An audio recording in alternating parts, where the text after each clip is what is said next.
Et vous avez été un écrivain extrêmement célèbre, disons, jusqu'à la guerre.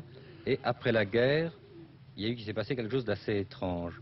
Ah oui, j'ai été complètement passé sous silence, ce qui est à peu près unique dans l'histoire de la littérature. C'est-à-dire que les maladies que les gens font généralement après leur mort, je les fais durant ma vie. Et puis j'ai été retrouvé, exhumé par ce qu'on a appelé les jeunes hussards et toute la génération de 1950. Et comment est-ce que vous expliquez cette disparition de 1945 à 1950? Oh, pour des raisons, d'abord mon absence, pour des raisons politiques, et puis aussi parce qu'il est tout naturel que les fils n'aiment pas les pères et que les petits-fils aiment bien les grands-pères. Je vivais au milieu de grands talents et de génies, en n'imaginant pas qu'il y avait autre chose, vous comprenez. Ma famille, mon père, m'a élevé dans le culte de l'art et ne vivait absolument que pour ça. L'idée qu'il y avait des gens qui avaient des traites à payer ou des usines à faire marcher, c'est un monde qui m'était absolument inconnu. On vivait pour l'art, on vivait pour la beauté, il n'y avait absolument rien d'autre. Mon père était entouré alors de gens qui lui ressemblaient, des gens extrêmement cultivés, c'était la civilisation même, mais des gens très discrets, très effacés, et qui en même temps avaient énormément de personnalité. Quand on me dit, mais vous savez, il y a un personnage extraordinaire qui est Léoto, mais moi j'ai vécu entouré de vieux messieurs qui étaient autant de Léoto, qui étaient des gens qui n'avaient pas peut-être une immense vitalité, mais qui savaient très bien ce dont ils ne voulaient pas, qui avaient, vous savez, comme dit Jules Renard, j'avais des dégoûts très sûrs. Eh ben, ils avaient des dégoûts très sûrs. Et c'était des personnages qui m'apparaissent, enfin qui m'apparaissaient autrefois en grisaille et qui maintenant m'apparaissent au contraire avec énormément de relief. Vous portez dans ce livre un jugement assez sévère sur une époque que vous avez beaucoup aimée et dont vous conservez un souvenir très ému. Est-ce que... Oui, 50 ans après. Mais c'est là aussi, comme nous disions, la réaction de l'enfant contre le père. Probablement, j'étais influencé par le livre de Léon Daudet et sur le stupide 19e siècle.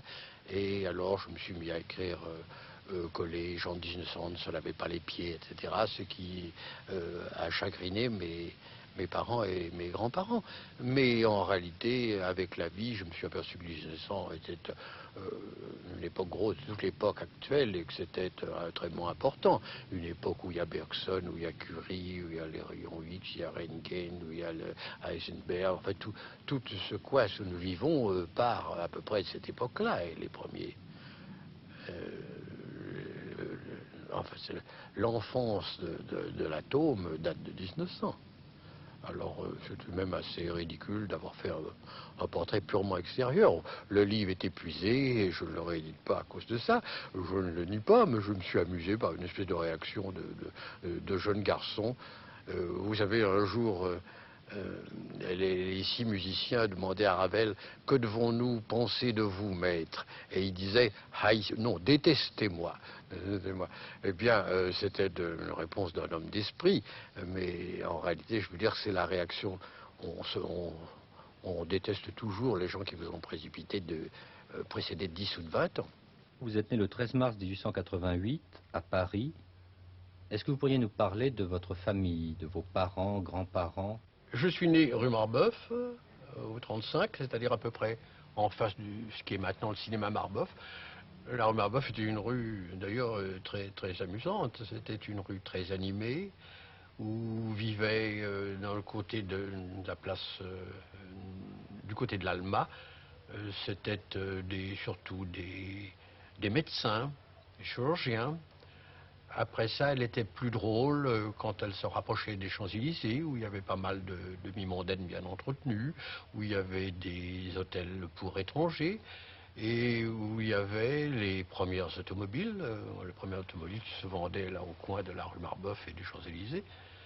Je vois encore la première boutique qui vendait des automobiles, c'est des automobiles qui valaient au minimum le prix d'une Rolls ou d'une Bentley maintenant. Et puis alors en face, il y avait beaucoup de gens de chevaux. Il y avait ce qu'on appelle des tattersales, parce qu'il fallait naturellement des chevaux pour aller au bois, des chevaux pour les voitures. Et il y avait à l'entrée du cinéma Marbeuf une espèce de ruelle qui rejoignait la rue Marignan. Et de l'autre côté, alors qui elle était une rue beaucoup plus silencieuse, beaucoup plus aristocratique, et où il n'y avait pas une boutique, naturellement, il y avait juste un bureau de tabac. Et ma grand-mère habitait rue Marignan, nous habitions rue Marbeuf, et quand on se téléphonait par signaux, télégraphiés par signaux optiques, quand on venait déjeuner d'une maison à une autre. Enfin, c'était tout à fait une espèce de Paris provincial. Quand on voulait prendre des bains, il y avait un établissement de bains où est maintenant le cinéma du Colisée. Et alors on faisait venir des hommes avec des baignoires de cuivre et des brocs d'eau chaude. C'était vraiment beaucoup plus l'époque de Balzac qu'à présent. Est-ce que vous avez, étant enfant, assisté à ce fameux, ce que vous avez vu, ce fameux incendie du bazar de la Charité, qui sert Oui, de cadre j'en venais justement de la rue de Monceau. J'habitais à ce moment la rue Marignan, chez ma grand-mère, et on a vu beaucoup de fumée, rue Jean Goujon. Il était dans les 5 heures du soir, et avec la gouvernante qui m'accompagnait, j'ai couru rue Jean Goujon, et je me rappelle très bien avoir vu les gens qu'on emportait sur des civières, toute la société qui avait plus ou moins grillé, parce qu'un cinéma avait pris feu. Et il y avait un grand hôtel en face qui s'appelait l'hôtel Porgès.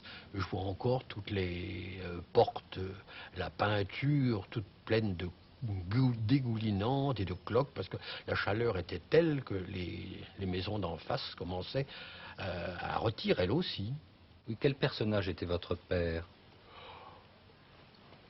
C'était un homme doué pour tous les arts, qui était beaucoup trop doué pour en jamais choisir un. D'abord, il était né à l'époque des pré-raphaélites, c'est-à-dire où les gens faisaient où les artistes travaillaient manuellement. J'ai connu Gallet qui faisait ses fours, j'ai connu le joaillier Lalique qui faisait non seulement les plus beaux bijoux de l'époque, mais qui cousait ses souliers. Quand mon père, qui était auteur dramatique et qui était peintre, faisait une pièce pour le théâtre français, comme par exemple Grésiliadis, ou les drames sacrés, ou Iséile avec Barthès, avec Mounet-Sully, etc. Eh bien, il lui arrivait de peindre les décors et même de peindre le rideau de scène de la Comédie Française.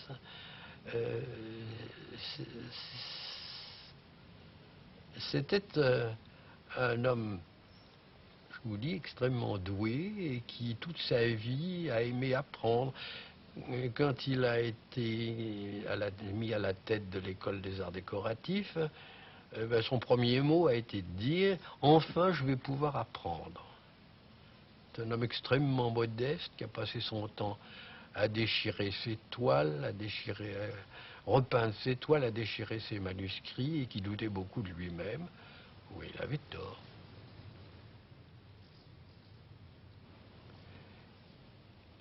Vous avez dans votre enfance connu un certain nombre de personnages qui pour nous sont aujourd'hui presque légendaires, qui sont comme vous avez connu Sarah Bernard. J'ai que Sarah Bernard parce qu'elle a joué plusieurs pièces de mon père, dont une traduction d'Hamlet en 1900 qu'il a fait avec Marcel Schwob. Et alors, naturellement, quand j'étais jeune, j'allais chez Sarah Bernard le dimanche matin avec mon père, dans son hôtel du boulevard Pereire. Alors, naturellement, ça me stupéfiait de voir cette personne entourée de tout ce bric-à-brac romantique qu'avaient les ateliers à ce moment-là, avec les ours empaillés, enfin tout ce qu'on a raconté, tout ce que racontent les biographes de Sarah Bernard. Et alors comme les chansons à la mode, c'était les chansons de Mac Nabbs au Chat Noir, alors que j'aimais beaucoup, qui m'amusait beaucoup, que ce soit le pendu, que ce soit le fiacre. Alors j'avais 7 ou 8 ans et on me mettait debout sur une chaise, on me faisait réciter à Sarah Bernard. Enfin, les premiers applaudissements et les seuls que j'ai eus dans ma vie, c'était les applaudissements de Sarah Bernard. Et Rodin était, je crois, un grand ami de votre père. Alors mon père a été nommé vers 1900 comme conservateur du dépôt des marbres, qui était un endroit ravissant, un endroit singulier qui a disparu maintenant et qui prenait en somme toute une partie de la rue de l'université. Ça commençait à l'office météorologique et ça allait jusqu'à l'avenue de la Bourdonnais. Et alors là, il y avait un jardin qui était côtoyé le garde-meuble qui, lui, avait l'ouverture sur les quais. Et c'était un jardin, c'était une espèce de paradis. Il y avait les 2 hectares, un jardin 2 fois comme ceci, et sous les grands arbres. Et alors, là-dedans, nous avions une maison qui a disparu depuis, c'était la maison du conservateur. Et puis alors, l'État, quand il faisait des commandes à des artistes, leur louait, leur prêtait des ateliers. Alors il y avait de tout, il y avait des grands artistes d'avant-garde comme Rodin, et il y avait tout à côté, sans d'ailleurs qu'ils se ferraillassent et qu'ils en fassent le faire. À côté, alors des membres de l'Institut, il y avait Jean-Paul Laurence, où il y avait Henri Martin, où il y avait Cormon qui faisait des peintures abominables. J'avais une dizaine d'années, Rodin faisait déjeuner à la maison, souvent, et parce que ça lui évitait de sortir, et il était sur place. Et puis surtout, il évitait des rencontres féminines il avait une vie très compliquée. Il avait une liaison célèbre avec la sœur de Claudel, qui s'appelait Camille Claudel, qui était son meilleur élève, qui était une espèce de sculpteur de génie, mais qui a fini dans une maison de santé et qui était extrêmement nerveuse, pour ne pas dire plus à ce moment-là. Et Rodin la redoutait assez. Et puis alors le soir, il rentrait chez lui à Meudon, il retrouvait sa vieille amie qui s'appelait Rose, et alors là, naturellement, comme il n'avait pas passé la journée avec elle, il avait des reproches domestiques auxquels il était content d'échapper dans le courant de la journée. Puis alors moi j'ai connu un Rodin qui n'était pas du tout à ses débuts, mais enfin qui était déjà même très célèbre. Il y avait Isadora Duncan, il y avait tous les Américains qui venaient qui lui faisaient la queue pour avoir leur bus, et des bus qui commençaient à être payés extrêmement cher déjà à ce moment-là. Et je vois encore son atelier où il y avait les portes de l'enfer. Les portes de l'enfer, c'était son premier grand projet ambitieux pour lequel on lui avait donné justement cet atelier. Et il n'y avait pas retouché, je crois, depuis 1880. Il était là depuis déjà, par conséquent, près d'un quart de siècle. Je vois encore Hugolin et tous ces personnages de l'enfer sur la maquette en plate, poussiéreuse, et comme une espèce d'arrière-fond de ce personnage faunesque avec sa grande barbe blanche et les petits yeux brillants. Il avait des petits yeux comme un rat. Et puis son grand nez pointu, très rouge. Et enfin, il avait un de ces visages qu'on n'oublie pas. Est-ce que Mallarmé, Marcel Schwob faisait partie des amis de Non, votre... Mallarmé, mon père allait chez Mallarmé, mais il n'est jamais venu à la maison. Schwob, je le voyais souvent. Il m'intriguait beaucoup parce qu'à déjeuner, il se levait subitement, et il allait aux toilettes, et je n'ai compris plus tard que c'était pour se faire une piqûre de morphine.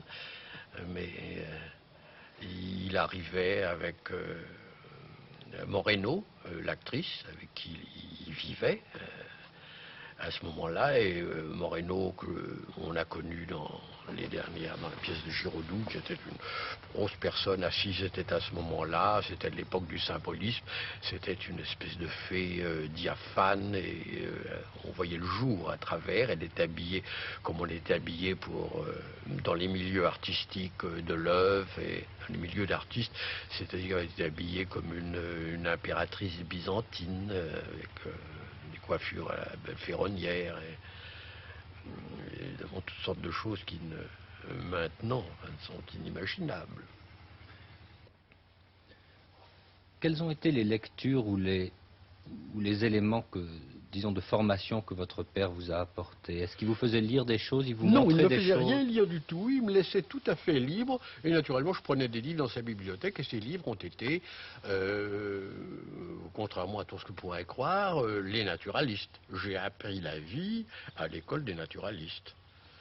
C'est-à-dire tout le côté grinçant, le rire amer, le pessimisme, je l'épuisais dans Zola, dans Maupassant, dans Huysmans, qui étaient les livres que je trouvais sous mon nez dans la bibliothèque paternelle. Donc j'avais d'ailleurs, j'avais de la chance, parce que c'est tout de même des œuvres qui vieillissent très bien. Un roman comme Nana, c'est aussi beau que du Renoir. Mais enfin, c'est certainement ça, et en même temps, les écrivains pessimistes de l'époque, que ce soit le Renan d'après 70 et d'après la défaite, ou que ce soit le Schopenhauer, ce sont des gens qui m'ont marqué pour toute ma vie. Dans quelle mesure est-ce que Schopenhauer vous a marqué, par exemple? Bah parce que c'était l'écrivain préféré de mon père, et alors toute l'amertume de la vie ressortait dans les propos qu'il tenait, qui me disait « Souviens-toi de te méfier » ou bien Traite tes amis comme s'ils devaient être un jour tes ennemis » ou bien... Alors évidemment, ce n'était pas très encourageant pour un jeune homme. Quand il disait bah, ce monde-ci est raté, il n'y a aucune raison pour que l'autre monde soit plus réussi. Dieu est un malfaiteur, et ça, tout ce qu'on peut entendre dans les romans de cette époque-là. Je m'a plutôt dirigé sur les dramaturges élisabétains, et surtout, étant donné mon âge, sur Stevenson, sur les récits d'aventure. Schwab a dirigé une partie de vos lectures de jeunesse. Il n'a pas dirigé, mais enfin il était là, je le voyais, il déjeunait, on parlait de toutes ces choses-là après déjeuner. C'est ça qui dirige un enfant, c'est pas les professeurs. Moi j'ai jamais eu, je ne sais pas si c'est parce que j'étais négligent, indifférent ou idiot, mais je n'ai jamais trouvé les professeurs qu'il me fallait. C'est pour ça par exemple que j'ai eu tellement de peine à m'acclimater mettons, aux classiques français. Pas les classiques français, c'est très difficile d'accès. Non pas les classiques du Moyen-Âge, non pas Hugo, mais Hugo, on n'en parlait pas en place, pas encore. Mais je ne sais pas, mettez Racine, par exemple, n'est-ce pas? Ben, Racine est tout de même plein de complications, de difficultés, ne serait-ce que dans la langue et à plus forte raison dans la pensée, qui fait que c'est très difficile d'accès pour un jeune homme. J'avais accès directement dans cette espèce de grand conte d'enfants que sont les pièces de Shakespeare, et en même temps, alors comment voulez-vous que Racine, Bérénice et autres, un garçon de 15 ans, y comprennent quelque chose, avec un aide double, surtout comme Racine, qui a une intelligence d'homme et un cœur de femme, n'est-ce pas? Alors les enfants voient les choses simplifiées et sur un même plan. Et est-ce que l'éducation religieuse que vous receviez avait une grande importance pour vous? Non, ma mère était extrêmement religieuse, mais mes parents étaient la discrétion même, et n'ont jamais essayé de m'influencer dans un sens ou dans un autre. Évidemment, ma mère souffrait beaucoup quand elle a vu que je m'éloignais de la religion après ma première communion, mais sans jamais essayer de m'imposer une discipline. Est-ce que Nietzsche a eu une importance pour vous? Est-ce que vous l'avez découvert très tôt?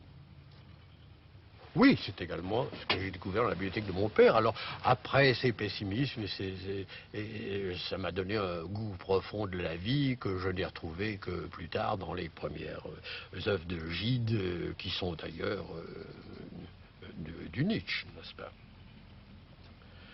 Mais qu'est-ce que vous avez le plus marqué? C'était l'influence de Schopenhauer ou celle de Nietzsche à l'âge, mettons, à 15 ans? Ah ben les deux, c'était alternatif, c'était à la fois un hennissement de vitalité, de goût de vivre qu'on peut avoir quand on voit la nature, quand on voit le soleil, quand on a 16 ou 17 ans, qu'on découvre le stade, parce que le sport a été pour moi quelque chose d'énorme, c'était quelque chose de colossal qui m'accompagne jusqu'à aujourd'hui. J'ai toujours vécu, la première fois que j'ai découvert le racing et que j'ai découvert l'herbe, le monde a été transformé pour moi. Et même toute ma vie sociable et sociale, alors que j'avais été un enfant solitaire, un fils unique et un enfant égoïste, j'ai découvert ce que c'était que le sport. Il fallait passer le ballon, qu'on n'était pas seul. Mais à quel âge est-ce que vous avez découvert le sport, justement? 15 ans. Ah, pas avant? Non. J'avais du scoutisme, c'était très ennuyeux. Il y avait les professeurs de gymnastique qui faisaient fuir d'ennui. Et une fois que j'ai découvert le gazon et le stade et le racing, j'ai été sauvé. Et toute ma vie, j'ai été sportif, et ça a été la plus grande joie de ma vie, et ça l'est encore. Et qu'est-ce que vous avez pratiqué successivement? Oh, ben j'ai tout fait, sans jamais être champion nulle part, mais j'ai fait presque tous les sports. Et est-ce que on parle Puis de... alors les sports, à ce moment-là, vous comprenez, on faisait 4,30 ou 4,32 ou 4,33 ou 1500 mètres, alors que maintenant on fait 3,33. On est arrivé à une telle technique que ça n'a plus aucun rapport avec le sport qu'on faisait à ce moment-là. Mais c'était de l'amateurisme. Qu'est-ce que vous avez fait? Du cheval, du tennis, de la course? Oh oui, j'ai fait du cheval pendant 65 ans.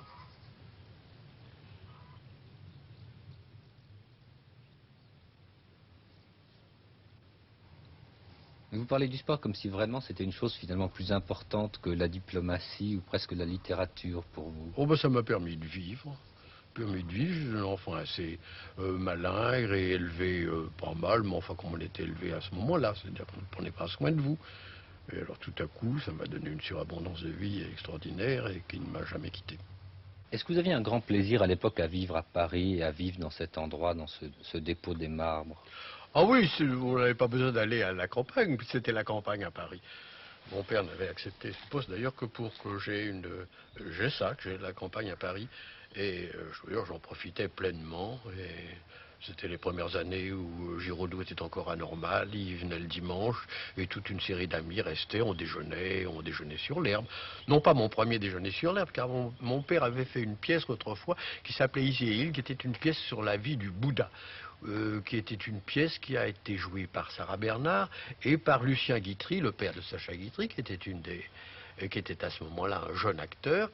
Et on m'emmenait déjeuner sur l'herbe, qui était une fausse herbe, comme il y en a chez les fleuristes, vous comprenez, et qui était sous le cèdre du Bouddha. C'était, je crois, au théâtre de la Renaissance. Et alors, c'était mon premier déjeuner sur l'herbe. Mais alors, après ça, nous vivions toujours dans le jardin, au dépôt des marbres, et c'était tout à fait une vie campagnarde à Paris. D'ailleurs, j'ai toujours vécu à l'ombre de la Tour Eiffel. Champ-de-Mars est un étonnant endroit, parce que c'était vraiment, à ce moment-là encore, la fin de Paris. Pensez qu'il y a eu, sous la Révolution, une montagne au milieu du Champ-de-Mars, sur lequel, d'ailleurs, Talleyrand a célébré la messe. Et le 15e arrondissement, qui était de l'autre côté de l'avenue de Suffren, commençait, c'était déjà la banlieue, là où est maintenant l'hôtel Hilton. Et c'est pour vous dire, enfin, que j'ai toujours vécu, presque toujours, à l'ombre de la Tour Eiffel, sauf le moment où mon père a été aux arts décoratifs. Et alors là, entre 1908 et 1910, enfin la guerre, jusqu'à 14, j'ai vécu dans cette maison ravissante de la rue de l'École de médecine, qui était les arts décoratifs à ce moment-là, et qui était l'école royale de dessin depuis le XVIIIe siècle, où un homme qui était un protégé de la Pompadour, avait été le premier directeur de l'école. Alors c'est là qu'on voit que Paris est tout de même un endroit extraordinaire. Cette école des arts décoratifs, qui était au 5 de la rue de l'École de médecine, était elle-même un ancien cimetière juif où, du temps de Philippe Auguste, on enterrait les juifs qui n'avaient pas été brûlés. Et puis on fouillait encore sous la cave et on trouvait les restes des thermes de Julien Laposta qui passaient sous le boulevard Saint-Michel et qui allaient aboutir à ce qui reste des thermes actuels. Mais je veux dire, à Paris, il y a un tel entassement de siècles que je crois que c'est une chose qu'on ne trouve dans aucune autre ville.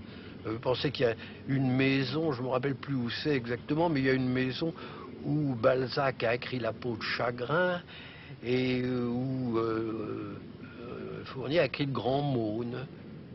Est-ce qu'on parlait de politique chez vous? Ah, pas du tout. Alors ça, la politique, ça avait disparu avec l'affaire Dreyfus. Une fois que l'affaire Dreyfus a été assouplie, alors est arrivé le président Loubet, est arrivée l'alliance, l'entente cordiale, et la France, à ce moment-là, a cessé absolument de faire de la politique. Le président Loubet, c'est là que j'ai vu la première fois, je vous parle du président Loubet, j'ai vu la première fois le cinématographe, c'était à l'Élysée. Alors, mon oncle était secrétaire, il s'appelait Abel Combarieux, il était secrétaire général de la présidence, et alors on l'a donné pour les enfants des fonctionnaires de l'Élysée, on a donné le cinéma. Et je vois encore le père Loubet avec sa grande barbe blanche, etc., nous accueillir en entrée du cinéma. Qu'est-ce que vous avez... C'était d'ailleurs absolument patriarcal. Mon oncle était à Rambouillet l'été. Ma grand-mère habitait au bord de l'Eure, à Maintenon, qui était environ à 20 km de Rambouillet. Et quand le président de la République venait déjeuner à la maison, j'allais chercher pour lui montrer la route. Alors je partais à bicyclette, je sortais de Maintenon pour qu'il n'ait pas à traverser la ville, et j'attendais sur la route que la voiture de l'Élysée, de Rambouillet arrive. On voyait arriver alors le landau du président de la République. Il n'y avait pas un gendarme, il n'y avait rien, j'étais le seul. Et alors j'indiquais, je passais devant, j'indiquais le chemin pour aller, pour indiquer au président de la République le chemin pour déjeuner à la maison. Enfin, ça semble assez drôle quand on voit aujourd'hui les motards et l'armée qui précèdent les déplacements officiels. Pourquoi est-ce que je vous parlais de Loubet? Oui, alors c'était pour vous dire que la politique avait complètement disparu. Ça n'intéressait absolument plus personne. Il y avait bien les inventaires, mais aussi c'était à peu près la fin, ça se calmait beaucoup. Puis alors surtout, je vous dis, c'était dans un milieu d'artistes, personne ne savait qui était le président du conseil. Ce qui intéressait les gens, c'était de dire ce tapis a été fait par telle époque, ou bien c'est Goya, c'est l'époque de Goya ou c'était l'époque de Delacroix, mais c'était pas du tout l'époque de Thiers ou l'époque de Méline. C'est un monde absolument à part. Et dans ce monde à part, vous avez appris à aimer un certain nombre de On va peintres. commencer par Manet, qui a été le grand peintre de ma vie, et j'ai toujours gardé pour Manet, depuis, à travers toute ma vie, la même admiration.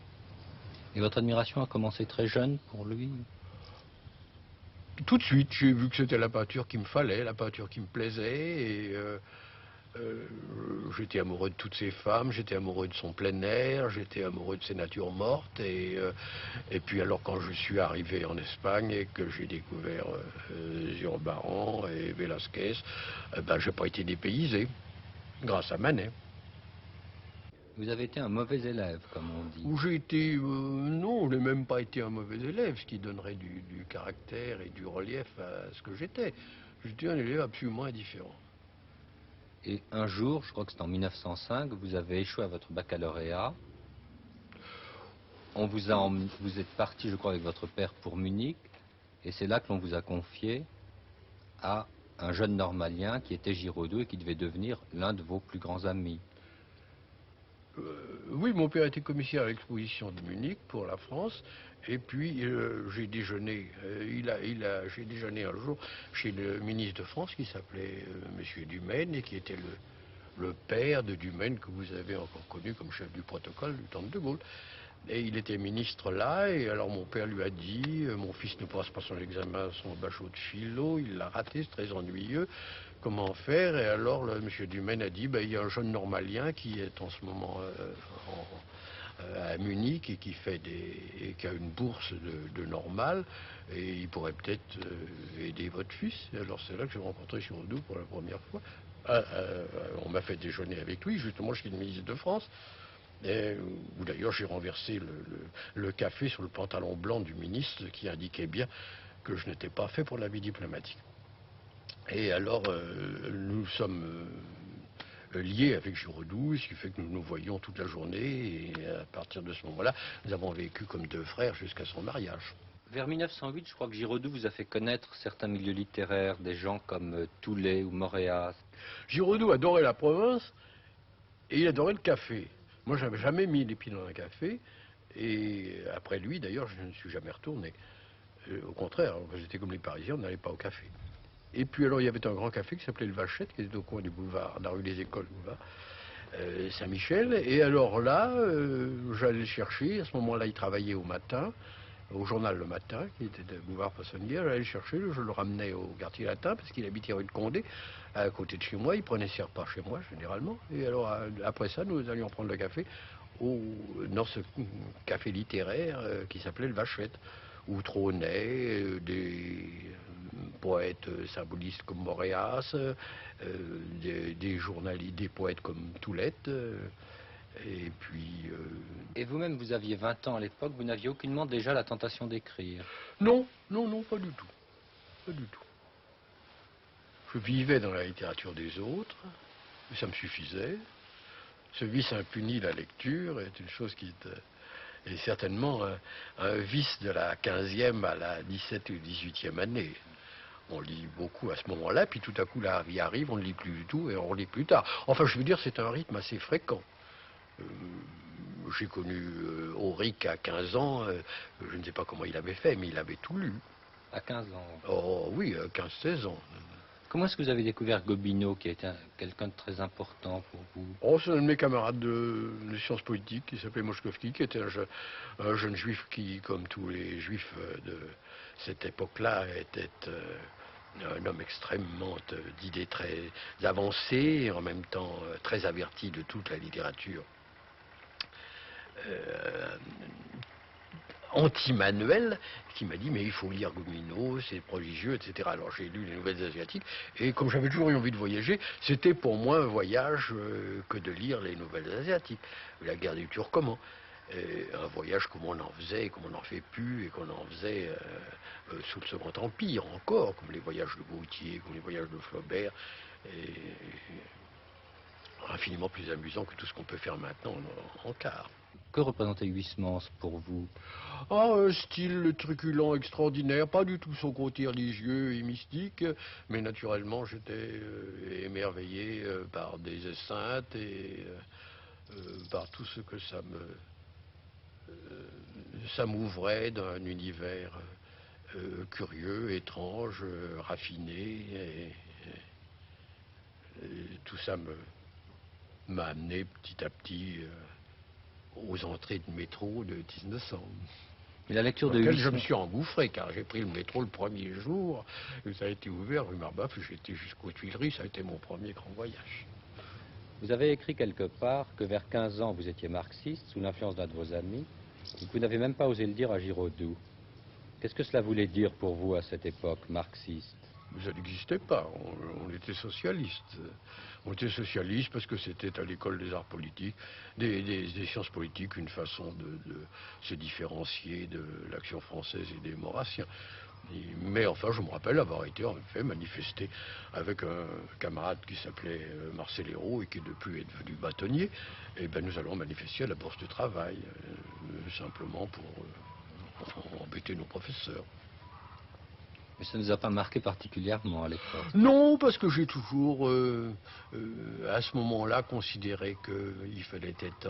Enfin, je n'aimais pas le côté international du socialisme. Je m'en suis ouvert plus tard, pendant la guerre de 14, en 1917, à Marcel Saint-Bas, que des goûts communs en art, en peinture nous avaient rapprochés. Et je lui ai dit, mais je considère que le socialisme doit être national. Je n'ai pas rapproché les deux mots à ce moment-là, heureusement pour moi. C'était trop tôt. Et alors, il a dit, mais non, le socialisme est par essence international. Oh, j'ai dit, alors, je ne peux pas, je ne peux pas, je reste national d'abord. Être socialiste à Sciences Po, c'était une réaction contre un climat très conformiste. Oh non, c'est parce que, vous savez, tout le monde était socialiste à ce moment-là. Qu'est-ce que c'était que Sciences Po en ce temps-là? Qui étaient les maîtres à Sciences Po? Est-ce que Taine, par exemple? Sciences Po, c'était une école privée, par conséquent très anti-sorbonnarde, on affectait, quand on était rue Saint-Guillaume, de ne jamais mettre les pieds au quartier latin. C'était une école fondée après 70 en réaction pour former une jeunesse, ce qui est maintenant l'ENA, pour former une administration qui soit à la fois très française et très républicaine, très anti-jésuite et de façon... Enfin, c'est la réaction d'après 75, n'est-ce pas? C'est anti-monarchiste et anti-religieuse. Est-ce qu'il y a des professeurs qui vous ont marqué ou qui vous ont laissé des souvenirs de Sciences Po? Oui, parce qu'il y avait là-dedans des grands bons hommes, comme qui succédaient à l'école de Taine, comme Sorel, qui m'a beaucoup marqué, et son histoire, l'Europe et la Révolution française, c'est un livre qui a toujours été capital pour moi. Vous vous êtes fait inscrire à Oxford et vous êtes parti faire des études en Angleterre. C'est, je crois, sur les conseils de Lord Alfred Douglas que... Oui, Laurent Alphaga dit à mon père, vous devriez envoyer votre fils à Oxford. Et alors, je suis parti. Je n'ai pas pu m'inscrire dans un collège parce qu'il fallait 3 ans et que les sciences politiques m'empêchaient de passer 3 ans. Mais enfin, j'ai passé 1 an, je me suis inscrit à ce qu'on appelle non-collegiate, c'est-à-dire qu'on appartenait à l'université centrale, mais qu'on ne couchait pas dans un collège et qu'on n'était pas... on ne faisait pas partie d'un collège particulièrement. Est-ce que ça vous a marqué, ce séjour en Angleterre? Bah, vous savez, j'avais dit que j'étais en Angleterre tous les ans, passer mes vacances depuis le commencement du siècle. Alors ça ne m'a pas particulièrement marqué. Mais ce qui m'a marqué, c'est plutôt un côté... Enfin, ça m'a enfoncé dans mon culte de la beauté, de l'esthétisme. Il y avait à Magdalen une chambre qu'on se montrait en étudiant, qui était les chambres, parce qu'un étudiant avait droit à 2 chambres, les chambres d'Oscar Wilde. Et alors, il était entièrement... il tapissait ses chambres de porcelaine de Delft, de porcelaine blanche et bleue. Et alors il disait, je veux que ma vie soit à la hauteur de mes porcelaines. Et ça nous semblait tout à fait admirable comme style de vie, hein, sous l'influence naturellement des Ruskin, de Walter Pater et de tous ces esthètes anglais. Vous avez dit quelque part que vous considérez comme éduqué à l'anglaise. Bon, naturellement, parce que ça me semblait absolument ça c'est le côté des paysans exotiques. Et puis alors l'Angleterre, c'était à ce moment-là une puissance impériale et mondiale. Et alors ça vous ouvrait les portes sur l'univers. Alors on était ivre de joie et de bonheur, naturellement. Je ne sais pas pourquoi, mais j'ai toujours eu beaucoup l'envie de m'en aller, d'aller ailleurs, simplement par besoin enfin par un besoin mystérieux qu'il faudrait peut-être psychanalyser, mais qui était le besoin de se déplacer et d'aller ailleurs. Pourquoi est-ce que vous avez fait Sciences Po? Ça paraît curieux venant d'une famille et d'un milieu très artiste de comme ça choisir l'administration. Parce que j'ai toujours pensé que je voulais faire. Il a fallu que je choisisse un métier tardivement. Quand on disait à mon père, mais qu'est-ce que vous allez faire de votre fils? Où allez-vous le diriger? Et mon père disait, oh, je vais en faire un homme heureux. Alors comme mon bonheur c'était à ce moment-là beaucoup de voyager, eh bien on a dit que j'allais faire les sciences politiques, c'est-à-dire préparer les affaires étrangères. En quelle année avez-vous passé ce concours? J'ai passé en 13. Et là, le mauvais écolier a été reçu premier, je crois. Oui. Alexis Léger, qui devait devenir un de vos plus grands amis, n'était pas encore le poète Saint John Perse. Est-ce que vous le connaissiez déjà? Non, il n'avait pas été aux sciences politiques. Et dans la salle du concours des affaires étrangères, où on attendait d'entrer, je l'ai vu pour la première fois, avec cet air extraordinaire, ses cheveux très noirs, ses yeux brillants, cet œil de perroquet immobile et qui vous scrutait profondément, et qui restait fixé sur vous. Et c'est la première fois que je l'ai vu. Il était très mystérieux, on ne le voyait presque pas. Et il habitait encore beaucoup, très peu Paris. Il ne fréquentait absolument personne. C'était quelqu'un, enfin, ce qui me rappelle un peu cette espèce de vie, la vie de Larbeau ou la vie de Julien Green, par exemple, maintenant. Ce n'était pas quelqu'un qui se mêlait du tout à la vie de Paris, à la vie d'étudiant, à la vie des grandes écoles et à la vie mondaine. Il avait un appartement dans lequel il y avait une malle et il avait une vie absolument poétique. C'est-à-dire très peu situé dans l'espace et dans le temps. Et vous, oui, mais quand vous parliez quand même, de quoi parliez-vous? De lire, de... On ne parlait pas, on l'écoutait. Il parlait très bien, et il parlait surtout avec une assurance qui étonnait notre 20e année. Enfin, quand il parlait de Claudel ou de Francis Jam, il parlait absolument comme d'un égal. C'était un homme sans âge. Il avait 20 ans. Oh oui, il avait 22, 23 ans. Il n'avait pas d'âge. Il était très précoce, comme beaucoup de créoles, et sa jeunesse est venue plus tard. Quel genre de rapport aviez-vous avec Léger, avec Giraudoux? De quoi parliez-vous? On parlait très peu. Ça n'étonne pas la jeunesse de maintenant qui ne parle pas. Quand même. On ne se faisait pas de confidences. On ne parlait pas de choses futiles et on ne parlait pas de choses très importantes. Je n'ai jamais su, par exemple, si Giraudoux était croyant ou pas. Alors lui avait beaucoup plus de jugement littéraire et beaucoup plus de passion, mais Léger était quelqu'un de très fermé. Vous êtes parti en 1912 à Londres, vous étiez nommé, je crois, attaché d'ambassade. Oui. Et vous avez choisi Londres, vous avez décidé d'y aller? Non, on m'a envoyé.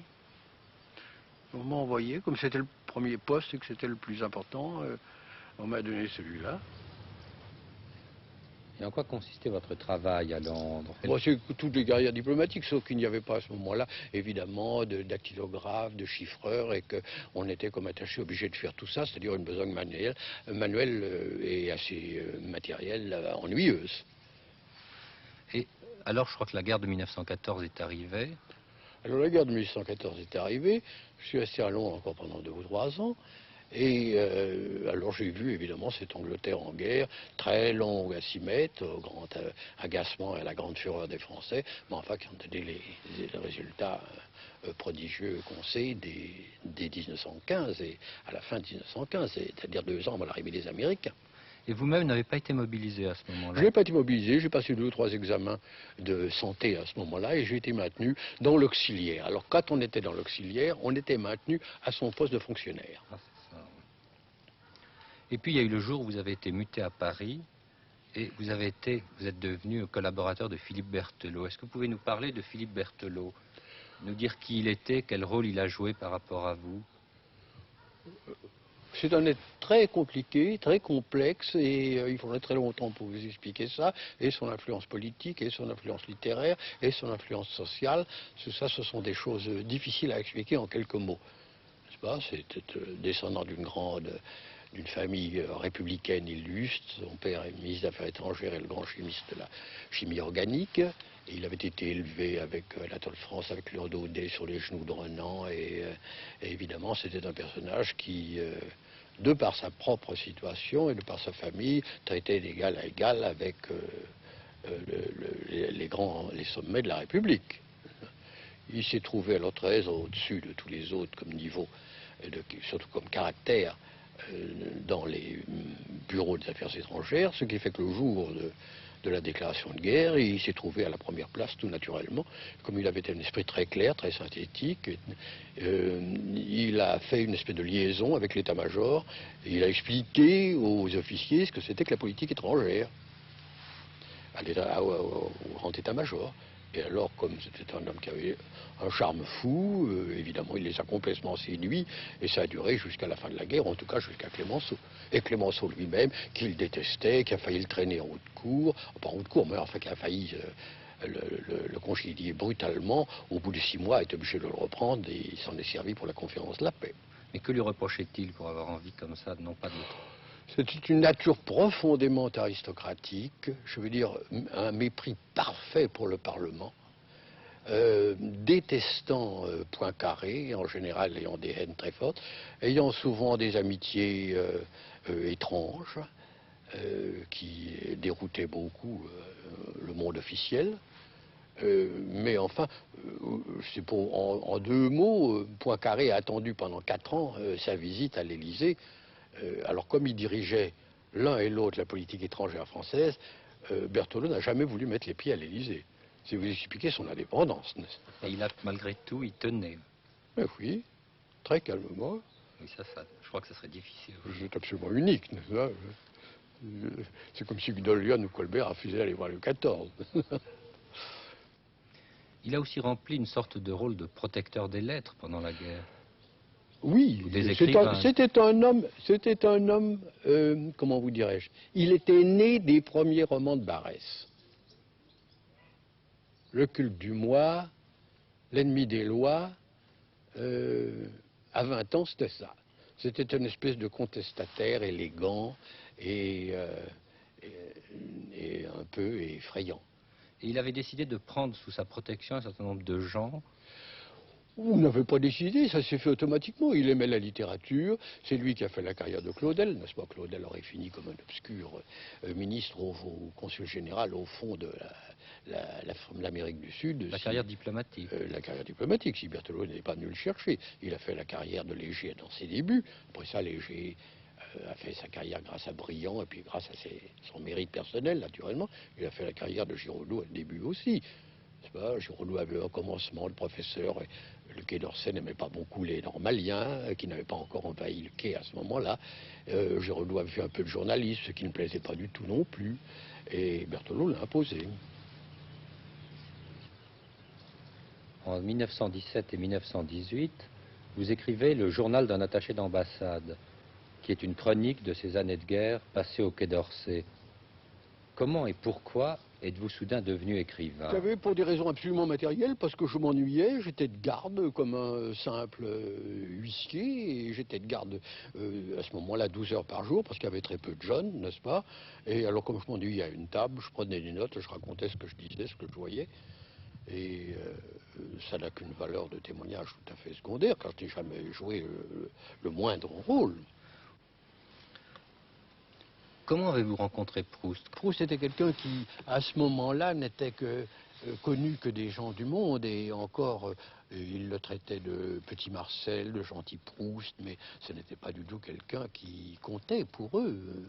Même Barrès le considérait comme un aimable. Et Proust a gardé cette espèce de simplicité, de modestie incroyable. Je me rappelle que, enfin, à la veille du Goncourt, entre 21 et 22, nous parlions de Venise. Nous parlions souvent de Venise parce qu'il aimait beaucoup. Il avait été très, très frappé par Venise. Son rêve, c'était d'y retourner une fois son livre, son œuvre terminée, et avoir la force d'y retourner. Et pourquoi est-ce que je vous raconte ça?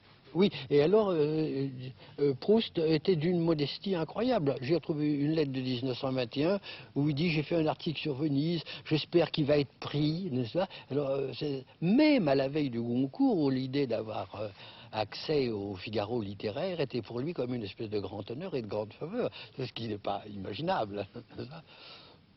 Et alors, il n'était pas très apprécié, il avait été apprécié ici de ses camarades de jeunesse et de quelques personnes qui voient très loin, malgré tout il y en a. Mais ce qui l'intéressait évidemment, c'était de savoir comment, si jamais les jeunes, c'est-à-dire le public qu'il aurait dans 20 ans ou 30 ans après, s'il compterait pour eux. Alors quand des amis lui ont dit que pour moi c'était ce qu'il y avait de plus important dans la littérature française depuis l'éducation sentimentale, eh bien ça lui a fait, je dirais pas un plaisir, mais un bien énorme, n'est-ce pas? Parce que son vrai public c'était nous, c'était pas Barrès, ni Madame de Noailles, ni les gens, ni Montesquieu. Les jeux étaient faits depuis longtemps pour ces gens-là, ils n'étaient pas encore faits pour Proust. Mais je crois que vous avez été assez surpris par le premier contact que vous avez eu avec lui, non? Oh bah vous savez, tout le monde a été surpris. C'était tout de même fantastique de voir arriver quelqu'un au mois d'août en plisse, n'est-ce pas? C'était une vieille plisse très, je le vois encore, très miteuse, très râpée, une espèce de très vieille lustre qui était devenue complètement rouge et qui a eu d'ailleurs, j'ai été vendu, dispersé au lendemain de sa mort, car un homme qui achète tout ce qu'il trouve de Proust a fini par trouver sa plisse au marché aux puces. Au plus, oui. Et quand vous le voyiez à Paris, que faisiez-vous? Oh ben, ou j'allais chez lui, et alors c'était généralement, il m'avait fait téléphoner dans la journée par Céleste de venir le voir, parce qu'on ne tombait pas chez lui à l'improviste, n'est-ce pas? Il y avait des jours où il était malade, il ne se réveillait pas, il avait besoin de travailler, où il était... Et puis alors, on arrivait vers les 10-11 heures du soir, au moment où il se réveillait, où il avait pris son café au lait, et alors, il était généralement très charmant, très détendu, très gai, riant énormément, et vous offrant une bouteille de champagne, une bouteille de cidre, parce qu'il avait gardé de ses anciens séjours à Balbec en Normandie le goût du cidre. Alors on montait une bouteille de cidre chaud qui était imbuvable, mais enfin, pour lui, c'était sa Normandie.